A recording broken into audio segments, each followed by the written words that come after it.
Αγγέλε μου, έχω σου unboxing. Σοκ. Να ανοίξουμε το πρώτο.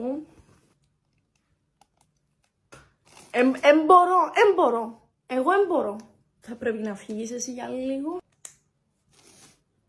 Χρυσή χειροπέδα για το χέρι, η οποία είναι heat proof, απανοξυδόνα challenge και waterproof. Εκάλυψα σε. Πάμε στο δεύτερο και τελευταίο αντικείμενο για αυτόν το part. Εντάξει. Τώρα θα πεθάνω ήσυχη. Τι εννοείς είναι υπερβολική αντίδραση μου, Sorry, αλλά έχω κόλλημα, έχω μια αγάπη μεγάλη. Θα φύγει το παγιό το δαχτυλίδι και θα μπει το καινούριο. Πραγματικά είναι εργοτέχνης.